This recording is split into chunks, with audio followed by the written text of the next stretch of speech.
freestyle people.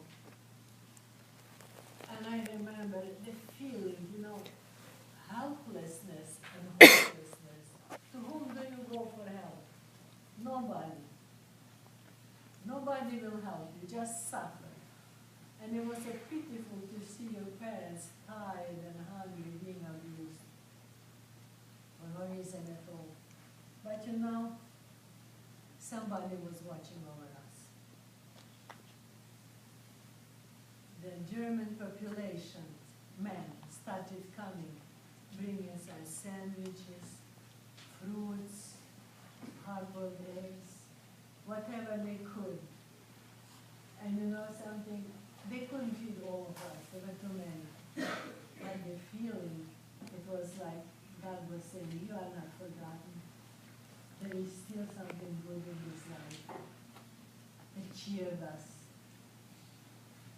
And we got acquainted with one gentleman, his name was Max. He brought me pink pudding. Never seen pink pudding. Now, not in our those we had puddings and fruit compotes. Anyway, I tell you, there is much to say, but there was one gentleman that was after my mother. And people told my mother, keep away from him, he's not good for you. He was not a nice man. I wrote in the book how he got a radio. And so one day he said, we plan to go back home. That because of him, we left the camp and had to run away. But he kept telling my mother, go get the paper, document that you are a widow now. Well, it's much arguing and being cursed out by the Nazis. She did get the paper, and it's in the book and also. So what I'm telling you is the truth. The last night, I have to cut it short because I keep looking at the clock. I think I have 15 minutes or so. And the last night, when Americans came, we were laying like sandwiches or pancakes on one another. And I remember there was bullets, phew, phew, flying over our heads. But we had the lid covered. And one Russian man in Russian said, oh, it's so pleasant to hear the bullets whistle over our heads. And my mother, she got so mad. She yelled at him, but she yelled in my ear. I still have hearing problem. You coward! What are you doing here among us, women and children? Get out and fight like a man. Then the lid was opened and prisoner of war, French, said in broken German, stay here, Americans are coming. I'm telling you that sentence, Americans are coming. But we were so happy. Finally, everything was quiet. And you know what we heard? Birds twittering. It was in May 1945. And we thought ourselves, now we can go. We opened the lid and the sun hit our eyes because it was so dark and all of a sudden the sun hit it. We climbed out of that. And then we saw the field all around covered with dead bodies. Cars, trucks, smoking. I mean, they were on fire. And from afar, it was like a hill, came American trucks and tanks with white stars. And they were waving at us. And you know, I have seen Italian soldiers and French soldiers and Romanian and German and Russian. Nobody smiled. There is no such thing as smiling during the war. But they were smiling at us. And also when I looked at their faces, there was such pity and compassion when they looked at us. Now, I didn't see it when I stand like this or like this. All had my shower and all cleaned up. It was lies, all lies. stirring. And then see those people having such compassion for us. It was the happiest moment of my life. Even when I got married, can't compare. I was happy, but this was elation. So the first thing they started doing, they hung kettles, put fire on, and they cooked us oatmeal cereal. Now my husband and I have oatmeal cereal every morning, and we never tire of it. It's healthy for you. Instead of cereal, sugar-coated, eat oatmeal. I never complain about food. I never complain about food. Everything is tasty, except okra. So we went back to camp, and I met my friend Raya. She said we killed Miro. And then my stepfather, he became my stepfather, stole the radio, and the Russians came and we had to run. We came to South Germany, Bavaria. It was discovered that I had tuberculosis. Swedish Red Cross took us to Sweden. 5 years in Sweden, my parents moved to America, and I came 4 years or 5 years later, 4.5 years later. And I tell you, I am an American citizen. I love this country. There is no other country like this country. How many countries are there that when people come, they fall on their knees and kiss the ground of this? I know of this country. I know it's not perfect. Can be because people are not perfect, but there is so much good in this country. I always end up saying, respect your teachers, your parents. They are the people that care for you and about you. And grasp or should high, get good education. Now I have a friend here. Philip, would you like to come here? Please. He's studying to be a doctor. Some of the students who've read the book, we do have a little bit of time, so they wanted to talk about that. I want to ask questions. Yes, but before they ask Yes. questions, yeah. This is Since I'm talking about education, what's your take on education? I don't know. I'm about to finish my undergraduate. I attend Southern University up in Collegedale around Chattanooga. And I'm going to finish my undergraduate majoring in chemistry, and then I'm hoping to go to medical school. And yeah, education's important. I mean, my brother and sister are both English majors in college, and my brother is going to be a high school teacher. He's actually volunteering this year in high school that he attended when he was taking high school classes. And he's dedicated to teaching, he loves teaching, and that's because education is important. So, yeah. Thank you, Philip. I'm not the only one. And I shouldn't even talk. We have teachers. They are the practicing educators.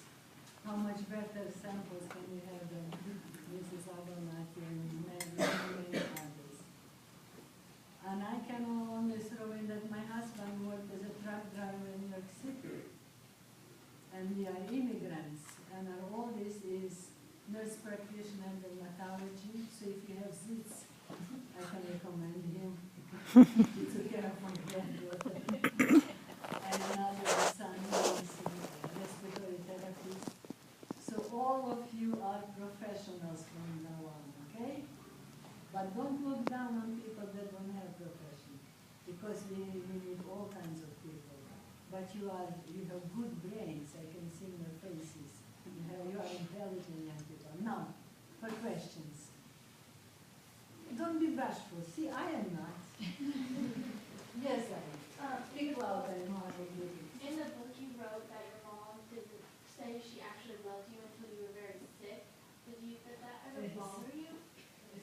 tell me what She said in the book, your mom didn't tell you she loved you until you were much older, until you were sick.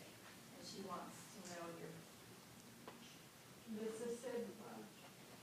See, I read in the book that she had horrendous delivery, and there was no help, not like here, no painkillers, and she hated me, or so she thought. And my father and I, we had very close relationship because she saw. Once she told me, she said, you know, Alla, you were 3 years old and you were so cranky, it was hot outside and you were thirsty, so cranky, and I smacked you on your hand, on your arm, and all 3 fingers got imprinted. And she said, and when your father saw how I hate you, he slapped me in my face. I'm sorry, that's how, people were very rough and tough. But then when she found out that I needed surgery and I had bad tuberculosis, it took 8 years. They had to collapse my lung. Then she realized, no, she didn't hate me. She hated the pain, but not me. It was not my fault, and so we became very close friends. Any more? See, there is a brave one. Yes, dear. Do you want any resentment for any other countries? No, come here, darling. Speak in my ear. What is it, dear? Do you want any sort of kind of resentment for any other countries? If I have any kind of Any resentment towards any country? Resentment towards resentment? Yeah. No, darling. You can sit down. I have no resentment. It's not your fault, it's mine. In fact, my doctor told me I'm hearing aid. So speak real loud. I have no resentment at all. That's why I'm a happy person. Not toward anybody, because you have to realize people are people. We have good side and we have bad side. And life is too short and too beautiful to carry resentments. I don't want them. I want happiness in my life. Just being here, I'm so happy. Look at you. You're wonderful. Any more questions? Yes, dear. Do you ever dream about your experiences during the Holocaust? Do I ever dream what? About your experiences during the Holocaust. Yeah, I have flashbacks. Is it often? Not too once in a while. About this man that came during the night. Remember Vanya? That I met crawled in my bed, and then the people in white coats came and took him out. He was mental. I mean, not just mental. He was shell-shocked. And so sometimes I wake up, and because I feel a presence, it scared me to death. Do you remember this? Yeah. So that's the only one that really makes me very uncomfortable. Otherwise, I'm okay. Any more? Yes, Steve. Speak really loud. How was it, like, what happened, like, when the war was over and everything? What did she say? Oh, what happened after the war? Well, we ran away we ran to the American sector. Then I landed in Sweden. Then I came to America. I met my husband. I married him. Now my husband and I, we are from the same displaced person camp. When I was 12 years old, he was 19. He was not looking at girls my age. And I was still playing with dolls. So now I grew up. And he got older and more mature. He was almost 32 and I was 45. We got married and we had 3 children, 2 boys and a girl. And we are happily married for almost 54 years because, not that we are perfect, we are not. We we appreciate this country and we appreciate life. Never complain about food unless there is something. But otherwise, we appreciate everything. We appreciate each other, we appreciate our friends, and we live a love life. Anything else? My students did a lot of research, and one of the things we didn't ever talk about much was the displacement camps. Can you tell us a little bit about the displacement camps? And I know there were lots of orphan children there, and how long some people stayed, and were they placed, I think some of them are placed with families, but tell them a little bit about the displacement camp. Oh, there were several, I know, but. Yeah. The biggest one was in Leipzig, Alla Czerkasij. It used to be a military camp, and there were rooms, no central heating, but Americans gave us stoves for every room, and we had pipe going through the window in winter. No, actually in summer also, because we cooked something. But we had the kitchen, for every student, long lines with little tin cans and wire around, and that's where we got our food, and we were happy. And for that, but we were in a little room, maybe 2-3 families, because we had bunk beds. We had no privacy, but we nailed army blankets to our bunk beds, and behind them we could dress and undress. And we got along well. We had churches, we had schools, 6 days a week, and they taught us. We had teachers. They knew how our education was terribly neglected. I was 10 years old when I started first grade. That's why I talk about get education when you can get it. And my stepfather, he helped me, so I graduated to 2nd grade. He taught me how to count and read and write. But they taught us already from the 1st or 2nd grade Ukrainian, German, and English. We had in our notebooks, or I call it, a whole stack of Ukrainian words, then matching with German words and English. And I remember how the teacher in English language, now you wonder, she was Ukrainian, but she went to Americans, gave us English classes. And what she was learning, she was teaching us. And I remember she was teaching us, lend to, borrow from. Don't say, can I lend your book? No. I lend to you, can I borrow from you? And your and you are, where you put comma, that was important. Sometimes I even say, wait a minute, your and you are, I know exactly where to put the comma. So, but we had scouts, Boy Scouts and Girl Scouts, and they taught us how to embroider. We had classes in embroidery, but that was outside the classroom. Okay, darling, you're probably tired of sitting. I'm very comfortable. Any more questions? Yes, speak loud. After the war, what was it like going back to your hometown and like seeing everything? After the war, What was it like? Did you go back to your hometown, and then how did that feel when you saw it? no, I never went back to Germany. I'm in Ukraine, but my aunt came from Ukraine. He sponsored the ticket and everything. She told me a lot. I only went with my daughter to St. Petersburg, Russia, because I have a cousin there that married this Russian military man. And we've seen in St. Petersburg, like no tourists can see. They took us from morning till evening all over. It's a beautiful, beautiful city. But never went back. I have many cousins there.